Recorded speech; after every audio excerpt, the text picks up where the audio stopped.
Mungkin kita tak pernah menduga bahwa inilah jalan ceritanya.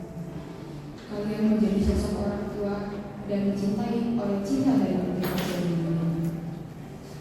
Melihatmu bertujuan keringat mencari nafkah untukku, dan melihatmu yang tak pernah lelah menjagaku dari pagi sampai malam. Nah, Pak, terima kasih atas pengorbanannya. Besok akan ada teman kecil yang akan mengangkat kedua tanganmu menjadi sosok di balik kehidupanmu.